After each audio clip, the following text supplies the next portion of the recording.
Hello అండి. ఎలా ఉన్నారు అందరూ? తెలిసి తెలియకుండా పొరపాటుగా జరిగిన తప్పులను తొలగించుకోవాలని ఎవరికైనా ఉంటుంది కదా! అలా మన వల్ల తెలిసి తెలియకుండా జరిగిన తప్పులను తొలగించుకునే అవకాశం ఈ జ్యేష్ఠ మాసంలో ఉంది. భగవంతుడెప్పుడూ భక్తుల కోసం వారు చేసే కర్మ ఫలితాన్ని తగ్గించుకోవడం కోసం ఏదో ఒక అవకాశాన్ని ఇస్తూనే ఉంటాడు. దాన్ని మనం యుటిలైజ్ చేసుకోవాలి. మనం తెలియకుండా చేసిన తప్పులను సరిదిద్దుకొని ఇంకోసారి అలాంటి తప్పులు జరగకుండా చూసుకోవాలి. అలాంటి అవకాశమే ఈ జ్యేష్ఠ మాసంలో మనకుంది. జ్యేష్ఠ మాసం శుక్లపక్షం దశమి తిథిని దశపాపహర దశమి అంటారు. అంటే మనం తెలియకుండా చేసిన 10 రకాల పాపాలను తొలగించుకునే అవకాశం అన్నమాట. దశపాపహర దశమి 10 రకాల పాపాలు తొలగిపోతాయి.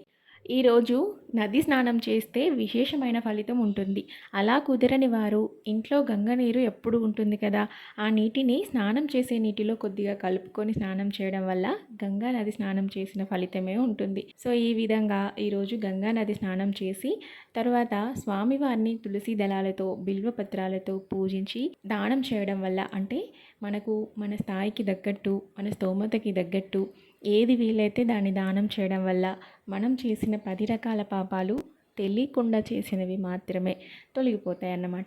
దశమి తర్వాత మరుసటి రోజు నిర్జల ఏకాదశి. ఏకాదశులు సంవత్సరానికి 24 వస్తాయి. ప్రతి నెలలో 2 ఏకాదశులు ఉంటాయి. ప్రతి ఏకాదశికి ఒక ప్రత్యేకత ఉంటుంది. ఆ ప్రత్యేకతను అనుసరించే ఆ ఏకాదశి యొక్క పేరు నిర్ణయించబడుతుంది.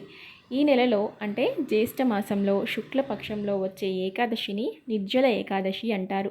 నిర్జల ఏకాదశి అంటే జలాన్ని కూడా స్వీకరించకుండా కఠిన ఉపవాసం ఉండడం అన్నమాట. మామూలుగా ఏకాదశి అంటే పండ్లో పాలో తీసుకొని ఉపవాసం ఉంటారు. కానీ ఈ నిర్జల ఏకాదశి రోజు మాత్రం ఎలాంటి నీరు కూడా తీసుకోకుండా స్వామివారి ధ్యాసలోనే ఉంటూ ఉపవాసం ఉండాలి.